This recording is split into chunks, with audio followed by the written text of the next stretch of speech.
Mi hijo accidentalmente me mandó un mensaje de voz que era para su esposa. Ya no aguanto más a esta vieja inútil. Pronto estará tomando su siesta final y estaremos gastando todo su dinero en Suiza. Se me heló la sangre, así que hice una llamada. Pongan nuestro plan en acción. ¿Desde dónde nos estás viendo hoy? Déjanos tu ubicación en los comentarios y dale like y suscríbete al canal. Pero déjame contarte cómo llegué hasta este momento, porque cuando uno vive 67 años, aprende que las traiciones más dolorosas siempre vienen de quienes menos te las esperas. Y créeme, tengo experiencia en eso. Era martes por la mañana cuando mi teléfono vibró con ese mensaje que cambiaría todo. Estaba en la cocina preparando café, la misma rutina de siempre desde que vivo en casa de mi hijo Diego. Bueno, técnicamente es nuestra casa, aunque cada día me siento más como una inquilina indeseada que como la dueña original. Tomé el teléfono esperando otro de esos mensajes aburridos de Diego sobre llegar tarde a cenar. En su lugar, escuché su voz, pero no hablaba conmigo. Era una conversación privada con Leticia, mi nuera. Ya no aguanto más a esta vieja inútil, decía con un desprecio que me atravesó como una daga. Pronto estará tomando su siesta final y estaremos gastando todo su dinero en Suiza. Mi primera reacción fue pensar que había entendido mal, que mi oído de 67 años me estaba jugando una mala pasada. Reproduje el mensaje 3 veces más, cada una confirmando lo que no quería creer. Mi hijo, el mismo que lloró en mis brazos cuando murió su padre hace 3 años, estaba planeando ¿qué exactamente? ¿Mi muerte? La frase siesta final no dejaba mucho lugar para interpretaciones poéticas. Me senté en la mesa de la cocina, esa misma mesa donde le enseñé a hacer cuentas cuando tenía 8 años. Las manos me temblaban mientras marcaba un número que tenía guardado para emergencias. Esperanza, dije cuando contestó mi amiga de la infancia, necesito que pongas nuestro plan en acción. Se hizo un silencio al otro lado de la línea.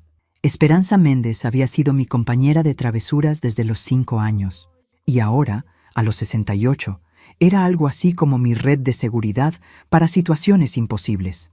«Carmen, ¿estás bien? Suenas rara». «Estoy perfecta», mentí, porque la alternativa era admitir que mi mundo acababa de colapsar. «Solo necesito que hagas esas llamadas que discutimos hace unos meses».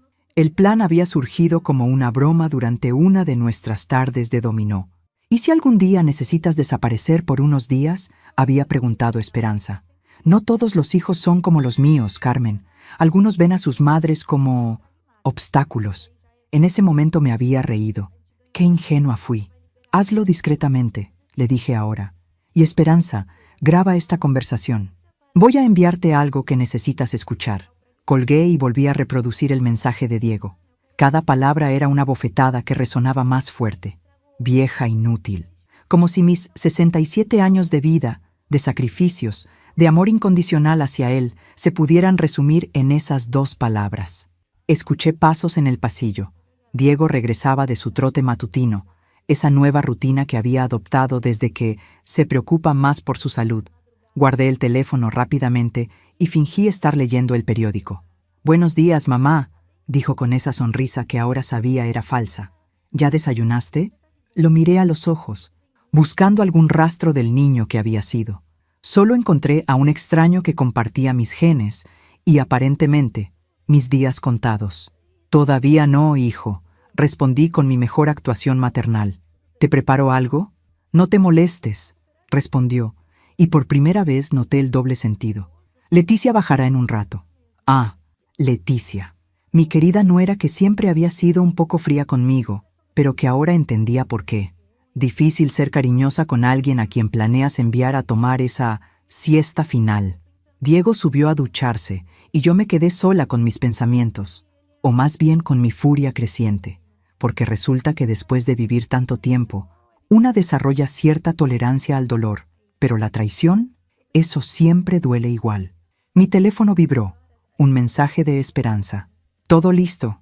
¿Cuándo empezamos?» Sonreí por primera vez en la mañana. Mi hijo había cometido un error muy grave al subestimar a esta vieja inútil. Porque si algo había aprendido en mis 67 años, era que las mujeres como yo no nos vamos calladas. Para entender cómo llegué a vivir en esta casa que ahora se sentía como una trampa, tengo que regresarte 3 años atrás, cuando mi mundo se desplomó junto con la salud de mi Ricardo. Mi esposo había sido el tipo de hombre que nunca admitía estar enfermo, ni siquiera con una gripe. Así que cuando empezó a quejarse de dolores de espalda, supe que algo andaba muy mal. El cáncer se lo llevó en 6 meses, dejándome con una casa demasiado grande, recuerdos en cada rincón y una soledad que se sentía como un segundo funeral diario. Diego apareció en el funeral con un plan. Siempre había sido así. Mi hijo mayor, calculador, organizado, con soluciones para problemas que apenas comenzaba a entender que tenía. «Mamá, no puedes quedarte sola en esa casa», me había dicho mientras los últimos invitados se despedían. «Es demasiado grande, demasiado trabajo para ti». En ese momento, su preocupación me había parecido genuina. Qué tonta fui al no ver que ya estaba calculando las cifras en su cabeza. «Ven a vivir con nosotros», había insistido Leticia, frotándome la espalda con esa suavidad que creí maternal. «Los niños necesitan a su abuela cerca». Sofía tenía 13 años entonces, Mateo 11. 2 adolescentes que apenas me dirigían la palabra durante las visitas familiares, pero que de repente, según Leticia, necesitaban desesperadamente mi presencia. Debí haber sospechado cuando se ofrecieron a cuidar la venta de mi casa. «No te preocupes por nada, mamá», había dicho Diego. «Nosotros nos encargamos de todo el papeleo. Tú solo relájate y deja que tu familia te cuide». La casa se vendió rápidamente y por una cantidad que me sorprendió. El mercado inmobiliario estaba en auge, según Diego. Nunca vi los papeles finales. «¿Para qué te vas a estresar con números, mamá? Está todo depositado en tu cuenta». Y efectivamente, mi cuenta bancaria mostró un depósito sustancial. Lo que no sabía entonces era que la casa se había vendido por casi el doble de lo que me dijeron. Pero esos detalles los descubriría después, cuando ya era demasiado tarde. Los primeros meses en casa de Diego fueron tolerables. Leticia me había preparado la habitación de invitados, temporalmente hasta que arreglemos el sótano para ti. El sótano que curiosamente nunca se terminó de arreglar. Sofía y Mateo me trataban como a una abuela decorativa. Aparecía para las fotos familiares, preparaba alguna comida especial cuando tenían invitados, y el resto del tiempo era prácticamente invisible. Pero yo estaba agradecida. O eso me decía a mí misma cada mañana, mientras preparaba el desayuno para una familia que comía en silencio, revisando sus teléfonos como si fuera más interesante que la conversación de una viuda de 64 años. El primer indicio de que algo estaba mal llegó 6 meses después de mudarme. Estaba organizando mis papeles cuando noté que algunas facturas médicas de Ricardo nunca habían llegado. Llamé al hospital y me informaron que todas las cuentas habían sido transferidas a Diego como representante familiar. Cuando le pregunté, me explicó que era más eficiente así. «Para que no te preocupes por esos detalles, mamá. Ya tienes suficiente con el duelo». El duelo.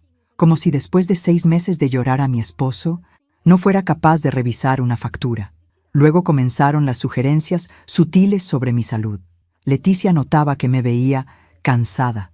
Diego se preocupaba porque olvidaba cosas que según él había prometido hacer, cosas que jamás recordaba haber prometido. «Tal vez deberías ver a un médico, mamá. A nuestra edad, la memoria es delicada». Nuestra edad. Como si Diego, con sus 42 años, compartiera mis achaques de vejez. El médico, por supuesto, era amigo de Diego. El doctor Vázquez me examinó con la condescendencia típica de quien ya ha decidido tu diagnóstico antes de verte. «Leve deterioro cognitivo relacionado con la edad», dictaminó. «Común en personas que han experimentado trauma emocional». Nunca mencionó las pastillas que Diego insistía que tomara para los nervios. Tampillas que me hacían sentir confundida, somnolienta, menos yo misma. Pero la gota que derramó el vaso llegó hace 2 meses, cuando descubrí que Diego había abierto una cuenta conjunta conmigo sin mi conocimiento. Mi firma estaba ahí, en documentos que no recordaba haber firmado. Fue idea del abogado, mamá, para emergencias médicas. Si algo te pasara, necesitamos acceso inmediato a tus fondos para cuidarte. La lógica era perfecta. El amor familiar era conmovedor.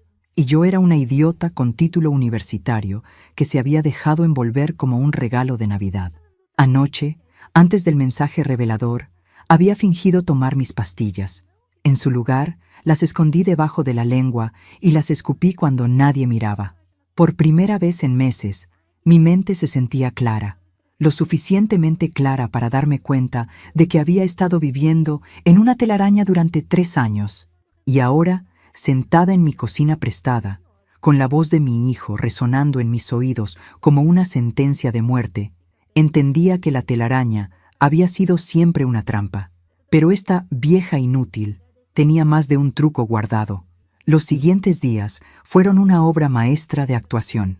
Seguí mi rutina habitual: levantarme temprano, preparar café, fingir tomar mis pastillas y comportarme como la abuela domesticada que esperaban que fuera.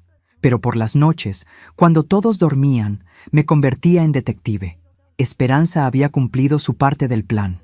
Ahora tenía un teléfono adicional, completamente secreto, y una habitación reservada en un pequeño hotel a las afueras de la ciudad, por si necesitas desaparecer rápidamente, me había dicho con esa seriedad que solo viene con décadas de amistad. También había hecho algo más inteligente. Me había conseguido una cita con un abogado independiente, no el doctor Morales, que había manejado los asuntos de Ricardo y que ahora sospechaba era otro cómplice en esta farsa familiar. La primera noche de mi investigación secreta, registré la habitación de Diego y Leticia mientras ellos veían televisión abajo. Encontré copias de mis documentos bancarios, mis pólizas de seguro y algo que me heló la sangre, una copia de mi testamento que no recordaba haber modificado. Según este testamento mágico, Diego heredaría todo inmediatamente. No había fideicomiso para los nietos, no había donaciones a caridad, nada de las disposiciones que Ricardo y yo habíamos discutido. Solo una transferencia directa y total a mi hijo querido. Mi firma estaba ahí, por supuesto. Una versión ligeramente temblorosa de mi letra, como si la hubiera firmado durante uno de mis episodios de deterioro cognitivo. La segunda noche exploré el sótano. Oficialmente, Diego lo había estado arreglando para convertirlo en mi habitación permanente. En realidad, había estado convirtiéndolo en algo muy diferente. Encontré folletos de casas de retiro, no las elegantes comunidades para personas mayores que aparecen en los comerciales. Estas eran instituciones estatales de cuidado a largo plazo, el tipo de lugares donde depositas a familiares inconvenientes y los visitas en Navidad con la conciencia medianamente tranquila. Pero lo más perturbador era una carpeta marcada Plan de Transición, Carmen. Contenía un cronograma detallado de mi deterioro esperado, completo con síntomas que debería desarrollar mes a mes. Según este documento, yo debería estar mostrando signos de demencia severa para enero. En marzo, sería apropiado considerar cuidado institucional. Para junio, el doctor Vázquez estaría preparado para certificar que necesitaba cuidado permanente. Y entonces, convenientemente, mis activos serían transferidos a Diego para mi cuidado a largo plazo. Era un plan perfecto, excepto por un detalle que mi hijo había pasado por alto.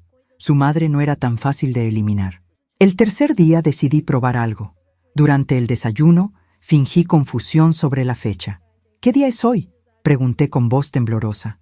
Diego y Leticia intercambiaron una mirada que podrían haber usado en un comercial de telepatía matrimonial. «Es jueves, mamá», respondió Diego pacientemente. «¿Te sientes bien?» «Sí, por supuesto. Es solo que...» Dejé la frase colgando y me toqué la frente. «Últimamente me cuesta recordar cosas». Leticia prácticamente se iluminó. «Tal vez deberías descansar más, Carmen. Has estado muy activa últimamente». ¿Activa? Apenas salía de la casa excepto para las citas médicas que ellos programaban. «Tienes razón, mija», dije, usando el diminutivo cariñoso que siempre la hacía sonreír. «Creo que voy a acostarme temprano». Esa noche los escuché hablar en su habitación. Mi cuarto estaba justo al lado del suyo, y las paredes de esta casa tenían la privacidad acústica de papel tissue. «Está empeorando más rápido de lo que pensábamos», susurraba Leticia. «Mejor», respondió Diego. «Significa que podemos acelerar el cronograma. Le diré al doctor Vázquez que programe la evaluación psicológica para la próxima semana. ¿Y si resiste?» «Mamá no va a resistir. Mírala. Está perdida la mitad del tiempo. Además, ya tiene el diagnóstico de deterioro cognitivo en su expediente médico». Se rieron. Mis propios hijos se rieron de la facilidad con que me habían manipulado. excepto que no lo habían hecho. El cuarto día llamé a mi nuevo abogado, el Lic. Martínez, desde mi teléfono secreto. Tengo una situación delicada, le expliqué. Mi familia está tratando de declararme incompetente y necesito protección legal inmediata. El Lic. Martínez había visto casos similares antes. Me programó para una evaluación psicológica independiente con un especialista en abuso financiero de ancianos. También me explicó los pasos para proteger mis activos inmediatamente. Señora Rodríguez, lo que me describe es un caso clásico de lo que llamamos muerte lenta. La víctima es gradualmente aislada, medicada innecesariamente y declarada incompetente mientras sus activos son transferidos. Es más común de lo que la gente cree. Esa noche, durante la cena, Diego anunció casualmente que había programado una cita con un especialista en memoria para el viernes, solo para asegurarnos de que estás bien. Mamá, es rutinario. Sonreí y asentí como la abuela obediente que pensaba que era. Por supuesto, hijo, lo que tú consideres mejor, pero lo que realmente pensaba era muy diferente. Viernes sería perfecto. Me daría tiempo suficiente para implementar mi propio plan, porque resulta que cuando subestimas a una mujer de 67 años que crió 6 hijos, trabajó 30 años como maestra y sobrevivió a un esposo alcohólico en recuperación, estás cometiendo un error muy costoso. Y Diego estaba a punto de aprender exactamente cuán costoso. El jueves por la mañana llegó Esperanza con noticias que confirmaron mis peores sospechas. Mi querida amiga había estado ocupada haciendo las investigaciones que yo no podía hacer sin levantar sospechas. Nos reunimos en el parque donde solíamos llevar a nuestros hijos cuando eran pequeños, el mismo lugar donde Diego había dado sus primeros pasos, donde había llorado cuando se cayó de los columpios. La ironía no se me escapó. Carmen, Esperanza comenzó sin preámbulos, porque a los 68 años no hay tiempo para delicadezas. Tu situación es peor de lo que pensábamos. Me había traído una carpeta gruesa con documentos que había obtenido a través de sus contactos. Su hijo trabajaba en el banco, su nuera en el registro civil y su cuñada era secretaria en el hospital. Cuando las mujeres de nuestra generación decidimos investigar algo, tenemos una red que haría envidiar al FBI. Primero, continuó, tu casa no se vendió por el precio que te dijeron, se vendió por casi el doble. Diego se quedó con la diferencia, usando un poder notarial que aparentemente firmaste cuando estabas sedada después del funeral de Ricardo. Mi sangre se convirtió en hielo líquido. ¿Cuánto dinero exactamente? 400,000 pesos más de lo que te dijeron. Money que nunca viste. Había estado viviendo con una asignación de mi propio dinero mientras mi hijo se enriquecía con mi herencia. La humillación era casi peor que el robo. Segundo, Esperanza sacó otro documento. El doctor Vázquez ha estado reportando síntomas de demencia en tu expediente médico que nunca mencionaste. Confusión, agresividad, episodios de desorientación. Está construyendo un caso médico para incapacitarte. Pero yo nunca lo sé. Pero su palabra vale más que la tuya si tienes un diagnóstico de deterioro cognitivo. El tercer documento era el más devastador. Diego aplicó para ser tu tutor legal el mes pasado. La audiencia está programada para la próxima semana. Una vez que sea tu tutor, tendrá control total sobre tus finanzas y decisiones médicas. Me quedé en silencio, procesando la magnitud de la traición. Mi hijo no solo quería mi dinero, quería mi dignidad, mi autonomía, mi derecho a existir como ser humano independiente. Hay más, continuó Esperanza gentilmente. Leticia ha estado buscando propiedades en Suiza, apartamentos caros en Zúrich. Parece que ya están planeando cómo gastar tu dinero. Suiza. La misma palabra del mensaje de voz que había desencadenado todo esto. ¿Y los nietos? Pregunté, aunque ya temía la respuesta. Sofía y Mateo no saben nada. Piensan que tienes demencia porque es lo que sus padres les han estado diciendo. Sofía hasta le comentó a una amiga que se sentía mal por la abuela Carmen que está perdiendo la memoria. Mis nietos. Mis dulces nietos que ahora me miraban con lástima en lugar de amor, porque sus padres les habían enseñado que su abuela era una carga mental decadente.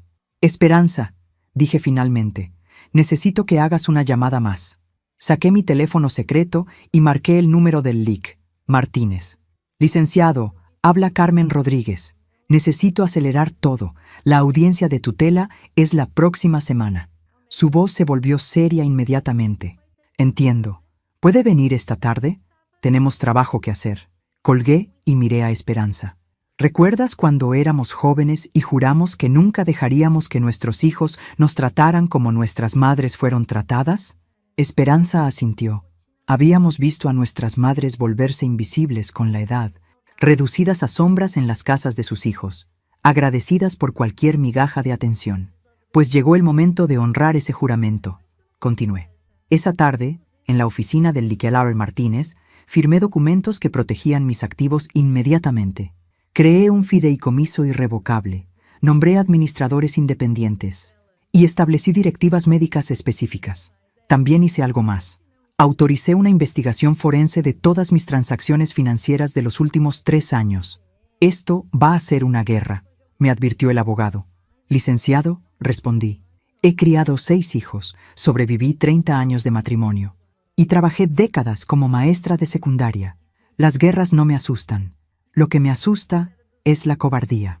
Al regresar a casa esa noche, encontré a Diego esperándome en la sala. ¿Dónde estuviste, mamá? Leticia y yo estábamos preocupados. Su tono era el mismo que había usado cuando tenía 16 años y llegaba tarde del toque de queda. Condescendiente, controlador, familiar. Fui al parque con Esperanza, respondí honestamente. ¿Por qué? Es que últimamente, no sé, mamá. A veces sales y no nos dices dónde vas. Es preocupante. Ah, sí. El hijo preocupado que estaba documentando mi comportamiento errático para el tribunal. Tienes razón, Diego. Debería ser más considerada. Me dirigí hacia las escaleras, pero me detuve en el primer escalón. Hijo, dije sin voltearme. Mañana tengo una cita médica en la mañana. Una segunda opinión sobre mi memoria. Esperanza me va a llevar. Pude sentir su tensión desde el otro lado de la habitación. ¿Qué, doctor? No teníamos programado. Es privado, interrumpí. Quiero estar segura de que estoy bien antes de la cita con tu especialista en memoria del viernes. Subí las escaleras antes de que pudiera responder, pero escuché sus pasos acelerados hacia la cocina donde estaba Leticia. Sus voces urgentes se filtraron por las paredes mientras hacían llamadas telefónicas apresuradas. Sonreí en la oscuridad de mi habitación. Que se preocuparan, que hicieran llamadas desesperadas, que perdieran el sueño como yo había perdido el mío durante meses, porque mañana esta vieja inútil iba a demostrarles lo que realmente significa subestimar a una mujer con nada que perder. La mañana del viernes llegó como una tormenta eléctrica que había estado gestándose durante semanas.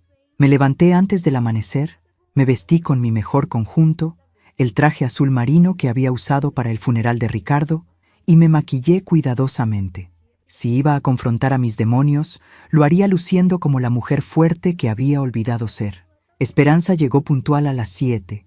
La vi por la ventana, esperando en su auto con el motor encendido como habíamos planeado. Era nuestra señal. Todo estaba listo. Diego bajó a desayunar justo cuando yo tomaba mi bolsa. Buenos días, mamá. ¿Lista para tu cita médica? Su sonrisa era perfecta. La sonrisa de un hijo preocupado que acompaña a su madre anciana al doctor. Si no supiera la verdad, habría encontrado su actuación conmovedora. Muy lista, respondí. Esperanza ya está aquí. ¿Estás segura de que no quieres que te acompañe? Puedo cancelar mis reuniones. Por supuesto que podía. Su trabajo de estos últimos meses había consistido principalmente en manejar mis asuntos médicos y financieros. Un empleo muy conveniente. No es necesario, hijo. Es solo rutinario. Salí antes de que pudiera insistir más. Esperanza me esperaba con la puerta del pasajero abierta. ¿Lista para esto?, me preguntó mientras nos alejábamos de la casa. Más que lista, respondí. Es hora de que Carmen Valentina Rodríguez recuerde quién era antes de convertirse en víctima. Nuestra primera parada no fue al médico, fue al banco. El gerente, señor Morales, nos recibió en su oficina con la seriedad que ameritaba la situación. Los documentos del licenciado Martínez habían sido muy claros. Necesitaba acceso inmediato a mis cuentas y un reporte completo de todas las transacciones. Señora Rodríguez, comenzó el gerente después de revisar los papeles. Me temo que tengo noticias preocupantes. Abrió una carpeta con estados de cuenta que mostrarán una historia de 3 años de manipulación sistemática. retiros regulares autorizados por emergencias médicas, transferencias a cuentas que yo nunca había autorizado, inversiones en mi nombre que beneficiaban directamente a Diego. Su hijo ha estado utilizando un poder notarial para manejar sus finanzas, explicó. Técnicamente legal, pero inusual en la cantidad y frecuencia de las transacciones. El total era devastador. De mis ahorros originales de casi 2 millones de pesos, quedaban menos de 500,000. El resto había sido invertido o usado para gastos médicos, o simplemente transferido a cuentas que no reconocía. Hay algo más, continuó el gerente. Su hijo solicitó acceso a su caja de seguridad el mes pasado.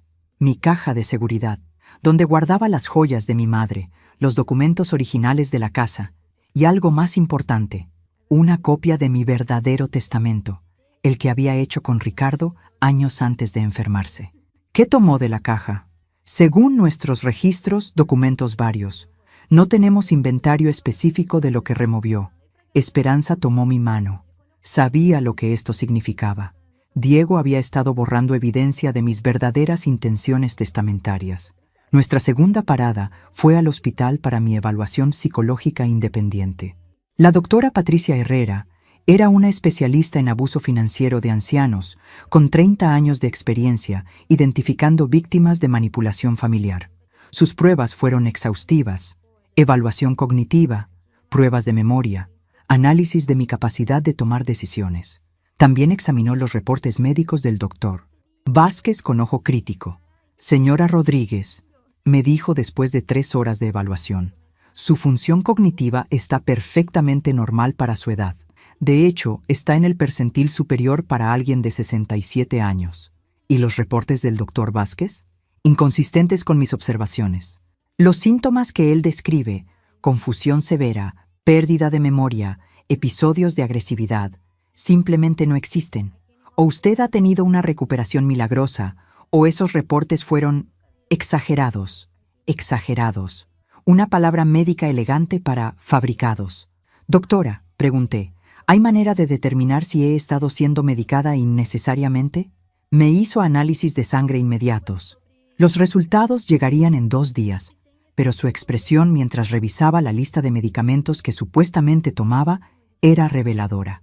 Muchos de estos medicamentos pueden causar los síntomas que el doctor Vázquez reportó: confusión, letargo, pérdida de memoria.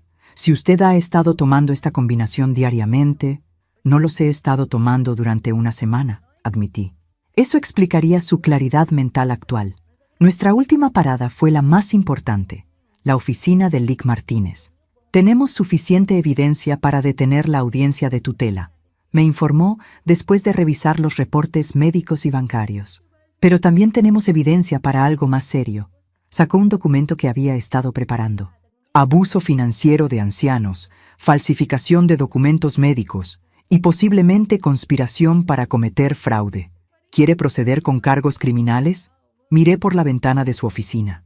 La vida continuaba normal allá afuera. Gente yendo a trabajar, niños caminando hacia la escuela, familias viviendo vidas ordinarias donde los hijos no intentaban robar e incapacitar a sus madres. Sí, dije finalmente. Quiero proceder con todo. Hay algo que debe saber, continuó el abogado. Una vez que iniciemos esto, no hay vuelta atrás. Su relación con su hijo y su familia cambiará permanentemente. Licenciado, respondí. Esa relación cambió permanentemente el momento que decidieron que era más fácil robarme que amarme. Firmé los documentos. Todos. Esa noche regresé a casa por última vez como víctima. Diego me esperaba en la sala, paseándose como tigre enjaulado. ¿Cómo te fue en tu cita médica, mamá? Muy bien, hijo. Muy reveladora. Le entregué una copia del reporte de la doctora Herrera. Mis niveles cognitivos normales, mi capacidad mental intacta, mi competencia para manejar mis propios asuntos. Diego palideció mientras leía. Mamá, esto no puede ser correcto. El doctor Vázquez dijo...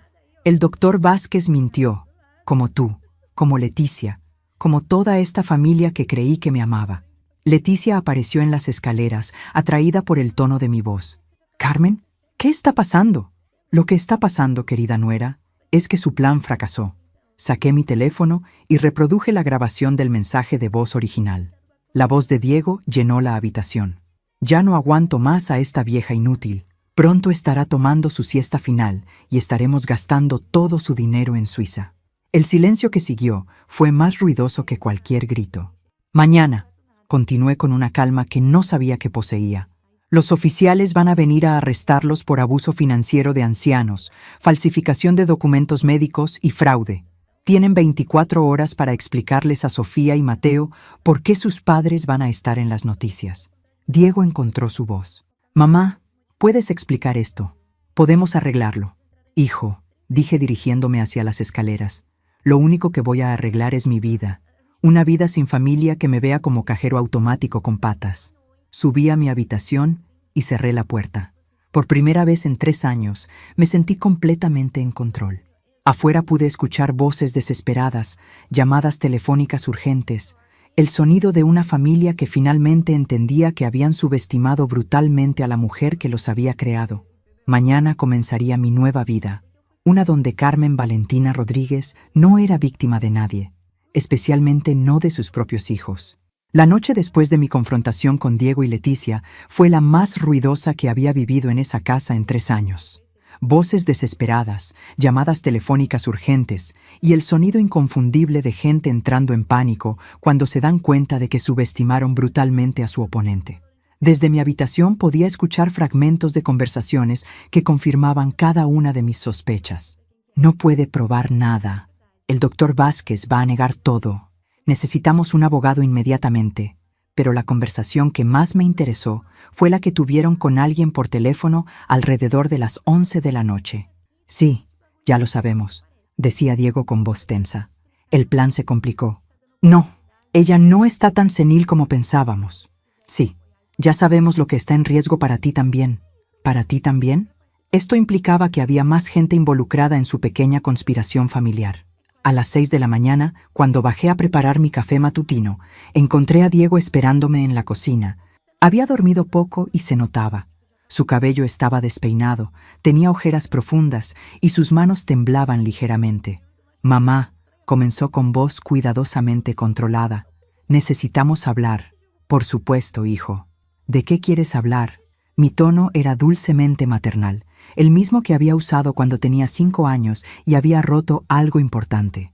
La nostalgia debe haber sido dolorosa para él. Sobre ayer, sobre lo que dijiste. ¿Te refieres a cuando les informé que serían arrestados por abuso financiero de ancianos y fraude? Diego se estremeció. Escuchar sus crímenes descritos tan casualmente por su propia madre debía ser perturbador. Mamá, hay cosas que no entiendes, circunstancias complicadas. Me serví café lentamente, disfrutando cada segundo de su incomodidad. Ilumíname. Estamos en problemas financieros, problemas serios. La empresa de construcción donde trabajo está en bancarrota. No hemos recibido salario en 4 meses. La clásica justificación del ladrón desesperado, como si sus problemas financieros me convirtieran automáticamente en su solución. Y Leticia perdió su trabajo el año pasado. Los niños necesitan dinero para la universidad. La hipoteca de esta casa que compraron con el dinero robado de la venta de mi casa, interrumpí amablemente. Diego palideció. No fue robo, mamá. Fue una inversión que nos beneficiaría a todos. ¿A todos? ¿Incluyéndome a mí cuando estuviera internada en una institución mental, medicada hasta la inconsciencia? Nunca quisimos llegar tan lejos. Solo necesitábamos tiempo. ¿Tiempo para qué? ¿Diego? ¿Para robar más dinero? ¿Para perfeccionar su plan de asesinato lento? La palabra asesinato lo golpeó como bofetada física. Se desplomó en una silla, poniendo la cabeza entre las manos. No era asesinato, mamá. Era para tu propio bien. Las instituciones de cuidado son cómodas ahora. Habrías estado bien cuidada. ¿Bien cuidada? ¿Drugged y olvidada mientras ustedes gastaban mi dinero en Suiza? ¿Suiza? Diego levantó la cabeza bruscamente. ¿Cómo sabes sobre Suiza? Sonreí. Hijo, me mandaste un mensaje de voz por error. ¿Ya olvidaste cómo empezó todo esto? Diego se quedó inmóvil. En medio de su pánico, había olvidado el detonante original de mi despertar. Mamá, por favor, podemos arreglar esto. Devolver el dinero. Cancelar todo. ¿Todo? ¿Including mi diagnóstico falso de demencia? ¿Including los 3 años de medicamentos innecesarios? ¿Including la humillación de vivir en mi propia casa como una invitada no deseada? Leticia apareció en las escaleras, vestida para salir. Tenía maletas en las manos. Diego, vámonos, ya. ¿Escapando, querida?, pregunté. ¿No van a esperar a despedirse de Sofía y Mateo antes de huir del país? Leticia me miró con odio puro. Esto es culpa tuya. Podríamos haber sido una familia feliz. Una familia feliz, repetí. ¿Con ustedes robándome y envenenándome lentamente? Mi definición de felicidad familiar debe ser defectuosa. El timbre sonó, 3 veces, insistente. Diego y Leticia se miraron con terror. A través de la ventana de la cocina pude ver un auto de policía en la entrada. Llegaron temprano. Observé casualmente. Dije 24 horas, pero supongo que la justicia es impaciente. Diego se dirigió hacia la puerta trasera, pero yo ya había pensado en eso. Esperanza está en el jardín trasero con su cuñada, la oficial Méndez, por si tenían ideas creativas sobre su escape. El timbre sonó de nuevo. Pasos en las escaleras indicaron que Sofía y Mateo habían despertado. «¿Qué está pasando?», gritó Sofía desde arriba. «¡Nada, hija!», gritó Leticia. «Quédate en tu cuarto». Pero era demasiado tarde. La puerta principal se abrió y 3 oficiales entraron, liderados por el detective Ramírez. Diego Rodríguez y Leticia Herrera de Rodríguez, anunció formalmente. «Presentes», respondí por ellos, porque evidentemente habían perdido la capacidad de hablar. «Están arrestados por abuso financiero de ancianos, falsificación de documentos médicos y conspiración para cometer fraude». Los derechos Miranda resonaron por toda la casa mientras mis nietos bajaban las escaleras corriendo. «¡Papá! ¡Mamá!», gritó Mateo. «¿Qué está pasando?». Diego intentó hablar, pero solo salieron sonidos incoherentes. Fue Sofía quien finalmente encontró palabras. «Abuela Carmen, ¿qué hiciste?». La pregunta me atravesó. Incluso ahora, incluso viendo a sus padres esposados, mi nieta asumía automáticamente que yo era la culpable. «Lo que hice, mi amor», respondí suavemente, «fue defenderme». Mientras se llevaban a Diego y Leticia, Diego se volvió hacia mí una última vez. «Mamá», dijo con voz quebrada. «Perdóname». «Diego», respondí, «perdón es algo que se gana, no algo que se exige después de ser atrapado». La puerta se cerró detrás de ellos, y la casa quedó en silencio por primera vez en años.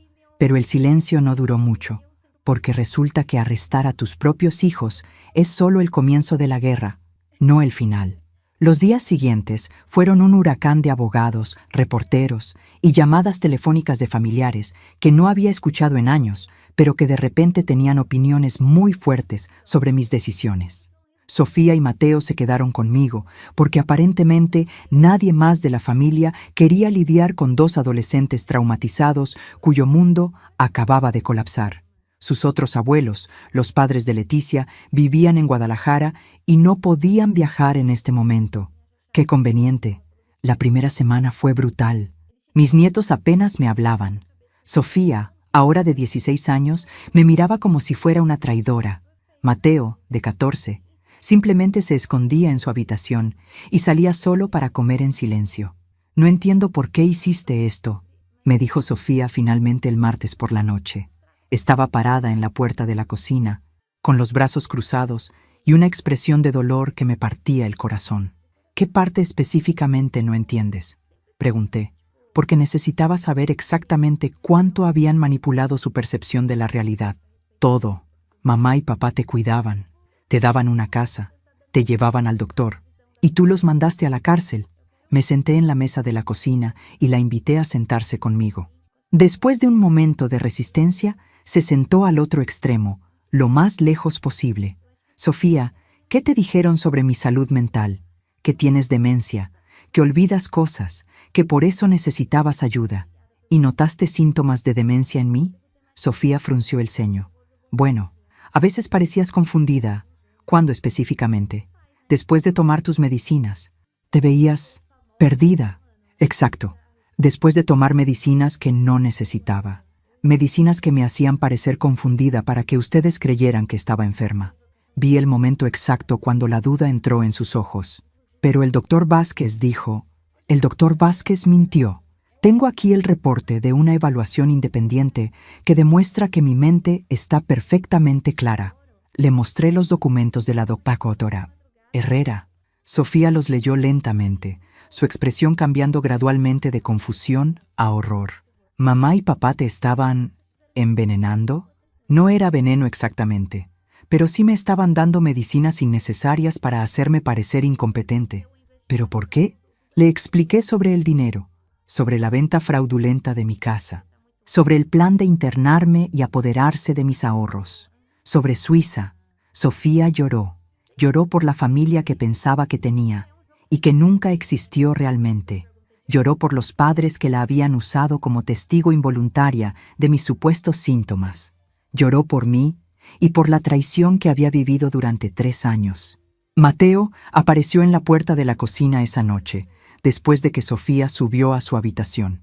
¿Es cierto?, preguntó directamente. A los 14 años no tenía paciencia para conversaciones largas. Sí. ¿Van a ir a la cárcel? Probablemente. ¿Por mucho tiempo? No sé, Mateo. Depende del juez.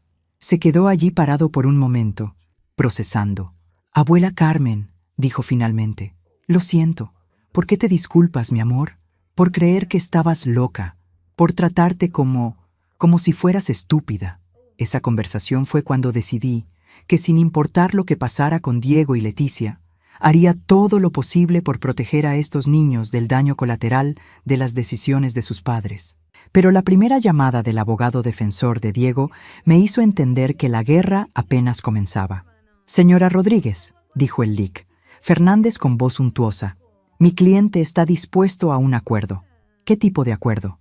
Restitución completa del dinero tomado a cambio de retirar los cargos criminales.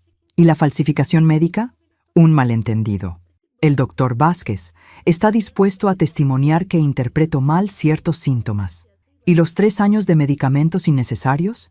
Un error de juicio médico, no malicia intencional. Colgué el teléfono sin responder. No iba a permitir que convirtieran 3 años de abuso sistemático en malentendidos y errores de juicio. Pero esa noche recibí una llamada que cambió todo. ¿Carmen Rodríguez? La voz era femenina, nerviosa. ¿Sí? Habla Ana Cristina Vázquez. Era la enfermera del doctor Vázquez. Mi sangre se aceleró. ¿Era? Renuncié ayer. No podía seguir guardando silencio sobre lo que vi. ¿Qué vio exactamente? Su expediente médico. Su hijo pagaba al doctor Vázquez por reportar síntomas específicos. Tengo copias de los cheques. Y algo más. ¿Qué? Usted no era la primera. Han hecho esto con otras 3 familias en los últimos 5 años. El teléfono casi se me cae de las manos. ¿Otras 3 familias? Ancianos con dinero y familias preocupadas. Misma metodología. Medicamentos innecesarios, reportes médicos falsos, tutelas fraudulentas. ¿Está dispuesta a testificar? Sí, pero necesito protección. El doctor Vázquez tiene conexiones poderosas. Colgué y inmediatamente llamé al detective Ramírez. Lo que había comenzado como abuso financiero familiar se estaba convirtiendo en algo mucho más grande. Una red criminal sistemática de la que mi hijo era solo una pequeña parte, y yo acababa de convertirme en la testigo principal de la investigación más grande que el departamento había manejado en años. La oficina del detective Ramírez parecía la escena de una película de crímenes. Mapas en las paredes con fotos conectadas por hilos rojos. Cajas de evidencia apiladas hasta el techo y una pizarra llena de nombres que me hizo entender la magnitud real de lo que habíamos destapado. Señora Rodríguez, comenzó el detective, lo que su caso ha revelado es mucho más extenso de lo que imaginábamos. Ana Cristina Vázquez estaba sentada a mi lado, visiblemente nerviosa, pero decidida. Sus documentos estaban esparcidos sobre la mesa, copias de cheques, expedientes médicos alterados y algo que me heló la sangre, una lista de candidatos potenciales para futuros casos. El doctor Vázquez dirigía esto desde hace casi 10 años, continuó Ana Cristina. Comenzó pequeño, con casos aislados, pero en los últimos 5 años se volvió industrial. ¿Industrial? Sistemático. Tenían un proceso perfeccionado: identificar ancianos con activos significativos y familias ambiciosas, crear situaciones médicas que justificaran tutelas y facilitar transferencias de activos. El detective Ramírez señaló la pizarra. Hasta ahora hemos identificado 11 casos confirmados. El total de dinero involucrado supera los 20 millones de pesos. 20 millones de pesos. Mi caso no era una aberración familiar. Era parte de una máquina criminal sofisticada. ¿Y mi hijo?, pregunté, aunque ya temía la respuesta. Diego no era víctima de circunstancias, respondió el detective gentilmente. Era un reclutador activo. Identificaba candidatos potenciales entre conocidos y los refería al doctor Vázquez. Ana Cristina abrió otra carpeta. Su nombre aparece en al menos 4 casos anteriores. Familias que conocía a través del trabajo, vecinos, incluso compañeros de la escuela de sus hijos. Sentí náuseas. ¿4 familias más? La señora Morales, de 73 años, institucionalizada hace 2 años después de un diagnóstico súbito de demencia. Su hijo era compañero de trabajo de Diego. El señor Castillo, viudo de 68 años. Su hija era amiga de Leticia. Murió en cuidado institucional el año pasado. Sus ahorros desaparecieron meses antes de su muerte. Cada nombre era una puñalada. Mi hijo no solo me había traicionado a familias enteras, destruyendo vidas para alimentar su ambición. Pero hay más, continuó Ana Cristina. Diego recibía comisiones, 5% del valor total de los activos transferidos. ¿Comisiones? Mi voz sonó extraña incluso para mí. Su hijo ha ganado más de 1 millón de pesos en los últimos 3 años, dirigiendo víctimas al doctor Vázquez. 1 millón de pesos. Mientras me alimentaba con mentiras sobre problemas financieros, había estado ganando dinero destruyendo familias. El detective Ramírez se inclinó hacia adelante. Señora Rodríguez, necesitamos su ayuda para detener esto completamente. Diego es nuestra mejor oportunidad de llegar a los cerebros de la operación. ¿Los cerebros? El doctor Vázquez era el elemento médico, pero alguien más coordinaba las transferencias financieras. Alguien con conocimiento legal sofisticado. Diego puede identificar a esa persona a cambio de consideración en su sentencia. ¿Quieren que convenza a mi hijo de cooperar? Queremos que considere la posibilidad. Usted tiene influencia sobre él que nosotros no tenemos. Influence. Como si la palabra influencia pudiera describir la relación entre una madre traicionada y el hijo que había intentado destruirla. Esa noche manejé hasta la cárcel del condado donde Diego esperaba su audiencia de fianza. Hacía 1 semana que no lo veía. Desde el día de su arresto, se veía terrible. Había perdido peso, tenía ojeras profundas y su cabello estaba despeinado. Pero lo que más me impactó fueron sus ojos. Ya no era el hombre arrogante que había subestimado a su madre. Era alguien que finalmente entendía las consecuencias de sus acciones. «Mamá», dijo cuando me senté frente a él en la sala de visitas. Su voz estaba quebrada. «Diego, no esperaba que vinieras. Yo tampoco esperaba muchas cosas, como que mi hijo fuera un criminal profesional». Diego se estremeció. «¿Ya sabes sobre los otros casos? ¿Sobre las comisiones que recibiste? ¿Sobre las familias que destruiste?» Mi voz se mantuvo calmada, pero cada palabra era una bofetada. «Sí, ya sé todo. Mamá, yo...» «Diego», interrumpí. «Vine porque los detectives quieren que te ofrezca un trato. Cooperación completa a cambio de consideración en tu sentencia». ¿Consideración? En lugar de 20 años, tal vez 5. En lugar de prisión federal, tal vez prisión estatal. Diego palideció. ¿20 años? Hijo, esto va mucho más allá de robarle a tu madre. Eres parte de una red criminal que ha destruido docenas de familias. Los cargos federales llevan sentencias muy serias. Se quedó callado por varios minutos, procesando la magnitud de su situación. ¿Qué tendría que hacer? Identificar a todas las personas involucradas, proporcionar evidencia de cada caso, testificar contra el doctor Vázquez y quien sea que esté coordinando las transferencias financieras. ¿Y si me rehusó? Entonces pasarás las próximas 2 décadas en prisión mientras el resto de la red continúa operando. Diego puso la cabeza entre sus manos. ¿Cómo llegué hasta aquí, mamá? Llegaste aquí, hijo, respondí, porque elegiste el dinero fácil sobre la integridad, porque viste a tu propia madre como un obstáculo en lugar de como una persona. Lo siento, mamá, lo siento mucho. Diego, tus disculpas no van a devolverle la vida al señor Castillo. No van a sanar el trauma de las familias que ayudaste a destruir. ¿Qué debo hacer? Me levanté para irme. Debes decidir si quieres ser recordado como el hombre que ayudó a detener una red criminal o como el hombre que destruyó familias por dinero. ¿Vendrás a visitarme de nuevo? Diego, dije sin voltearme. Eso depende completamente de las decisiones que tomes en los próximos días. Cuando llegué a casa, Sofía me esperaba en la sala. ¿Cómo está papá?, preguntó. Asustado, respondí honestamente. ¿Cómo debe estar? ¿Abuela Carmen? Sí, mi amor. ¿Podemos quedarnos contigo, sin importar lo que pase? Por supuesto, dije. Y por primera vez en semanas, sonreí genuinamente. Esta es su casa, porque resulta que a veces, de las traiciones más dolorosas, pueden surgir las relaciones más auténticas. 3 días después de mi visita a Diego, recibí una llamada que lo cambió todo. Señora Rodríguez, era el detective Ramírez, y su voz tenía una urgencia que no había escuchado antes. Necesita venir a la estación inmediatamente. ¿Qué pasó? Diego decidió cooperar, pero lo que nos ha contado, necesitamos que escuche esto. El viaje a la estación de policía se sintió eternal. Esperanza insistió en acompañarme, y por primera vez en días, me alegré de no estar sola. En la estación nos condujeron a una sala de conferencias donde Diego estaba sentado con 2 agentes federales que no había visto antes. Mi hijo se veía aún peor que durante mi visita, pero había algo diferente en sus ojos. Una determinación que no esperaba ver.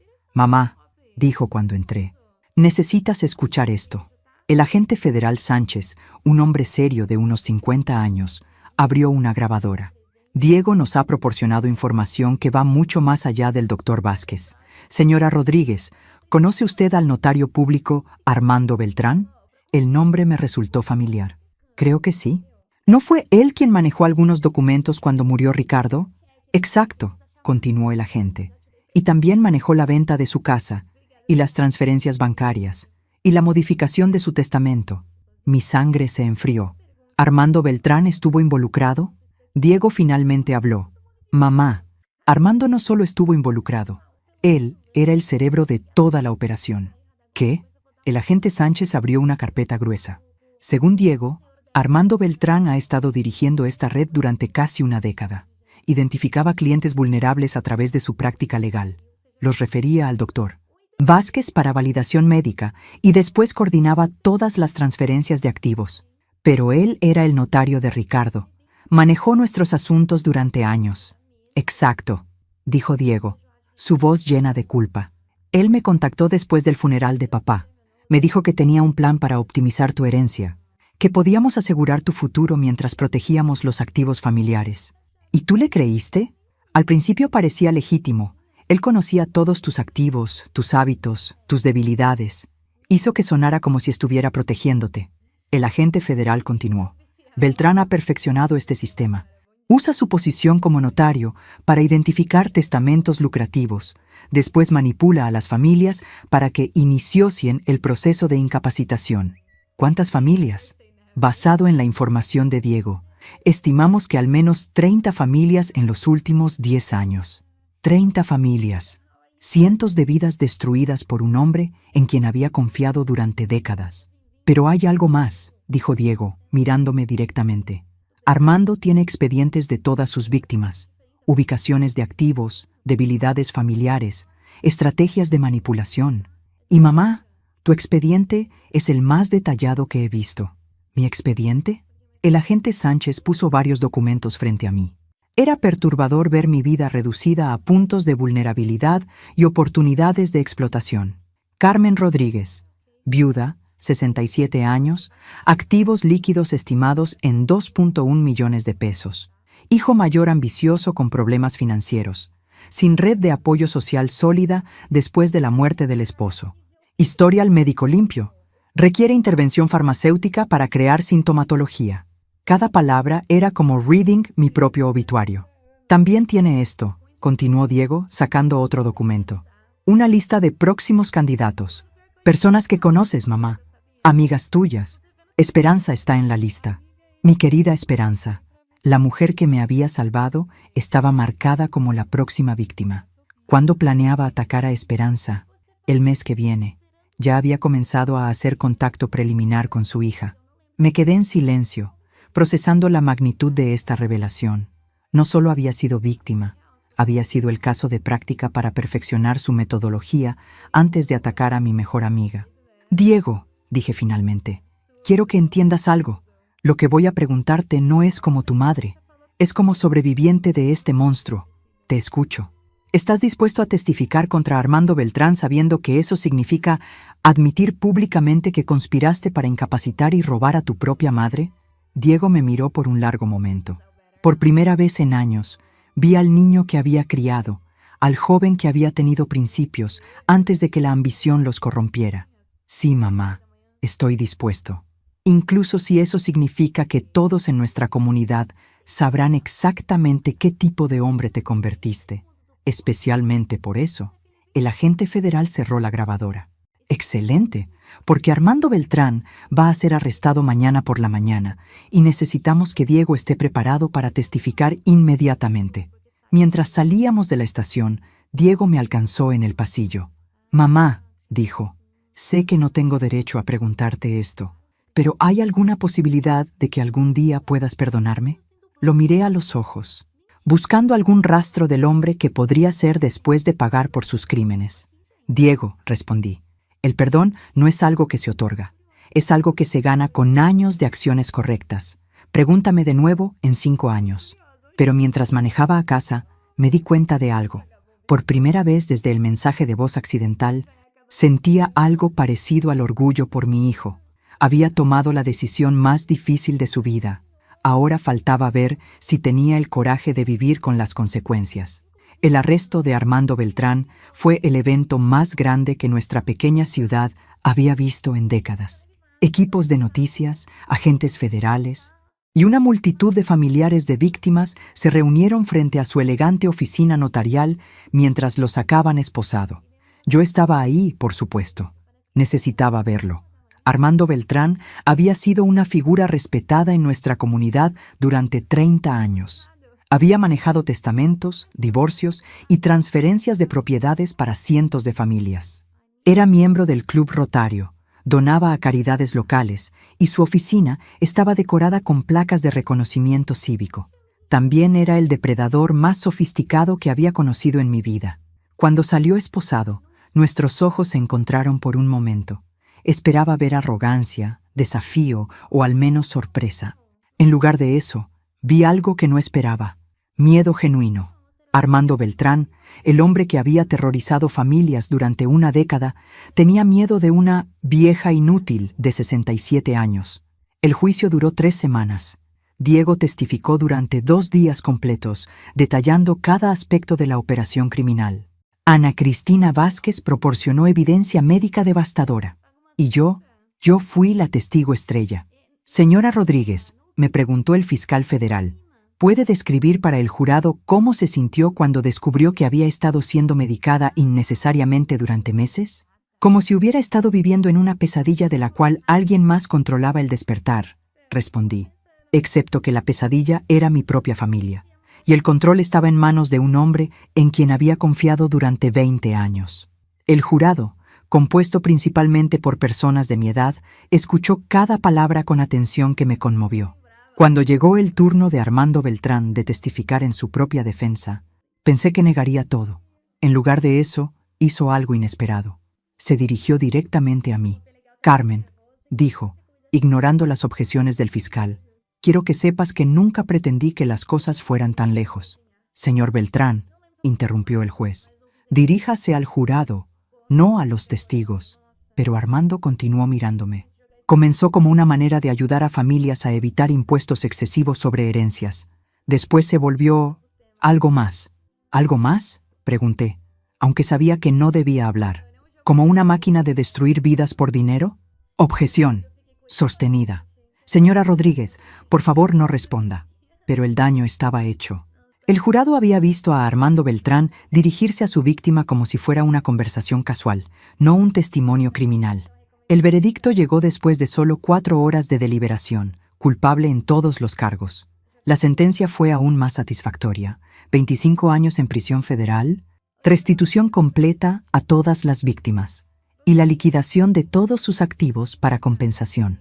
Diego recibió 5 años en prisión estatal, con posibilidad de libertad condicional en 3 años por su cooperación. Leticia, que había sido principalmente una cómplice pasiva, recibió 3 años de probatoria y servicios comunitarios. El doctor Vázquez huyó del país antes de ser arrestado. Los últimos reportes lo ubicaban en Argentina, pero los esfuerzos de extradición continuaban. 6 meses después del veredicto, Sofía y Mateo seguían viviendo conmigo. Habían decidido quedarse incluso después de que Leticia saliera de prisión, lo cual decía mucho sobre el tipo de madre que había sido. Sofía, ahora de 17 años, había comenzado a hablar de estudiar Derecho. Para ayudar a gente como tú, abuela, me había dicho, para que nadie más pase por lo que pasaste. Mateo, con 15 años, había encontrado una pasión inesperada por el periodismo. Estaba escribiendo un artículo para el periódico de la escuela sobre abuso financiero de ancianos, usando mi historia como ejemplo principal. La restitución financiera había sido substancial. No solo recuperé todo el dinero robado, sino que recibí compensación adicional de los activos liquidados de Armando Beltrán. Económicamente, estaba mejor de lo que había estado en años. Pero la verdadera recompensa no era el dinero. Era la relación auténtica que había desarrollado con mis nietos. Era la red de amistad con otras sobrevivientes del esquema de Beltrán. Era el respeto que había recuperado, no solo de otros, sino de mí misma. Una tarde, mientras preparaba la cena para Sofía y Mateo, mi teléfono vibró con un mensaje de voz. Por un momento, mi corazón se aceleró recordando el mensaje que había comenzado todo. Pero esta vez era Diego, llamando desde prisión. «Mamá», decía su voz, más madura de lo que había sonado en años. «Quería que supieras que he estado tomando clases de ética empresarial y psicología. Estoy tratando de entender cómo llegué a tomar las decisiones que tomé. También quería decirte que Sofía me escribió. Me contó sobre sus planes de estudiar Derecho, sobre el artículo de Mateo. Estoy orgulloso de que estén aprendiendo de mis errores en lugar de repetirlos. No espero perdón, mamá, pero espero que algún día puedas ver que el hombre que cometió esos crímenes no es el hombre que quiero ser cuando salga de aquí. Te amo, mamá. Siempre te amaré, incluso si necesitaste detenerme para salvarme de mí mismo». Guardé el teléfono y sonreí. Era el primer mensaje de Diego en 2 años que sonaba como mi hijo real, no como el hombre ambicioso que había intentado destruirme. Esa noche, después de que Sofía y Mateo subieron a sus habitaciones, me senté en mi sala en mi casa, y reflexioné sobre los últimos 2 años. Había comenzado como Carmen Rodríguez, la viuda obediente que había permitido que su familia la convirtiera en víctima invisible. Ahora era Carmen Valentina Rodríguez, la mujer que había desmantelado una red criminal, salvado a docenas de familias y recuperado no solo su dinero, sino su dignidad. No había sido fácil. Había perdido a mi hijo temporalmente, había enfrentado humillación pública y había tenido que aceptar que las personas que más amaba habían sido capaces de traicionarme brutalmente. Pero también había ganado algo invaluable: la certeza de que nunca más sería víctima de nadie, especialmente no de mi propia familia. Mi teléfono vibró con otro mensaje. Esta vez era Esperanza. «Carmen, acaba de llamar una mujer de Monterrey. Cree que su hijo la está medicando innecesariamente. ¿Podemos ayudarla?» Sonreí y respondí inmediatamente. «Por supuesto que podemos». Porque resulta que cuando una vieja inútil de 67 años descubre su propio poder, no se limita a usarlo para salvarse a sí misma, lo usa para salvar a todas las demás.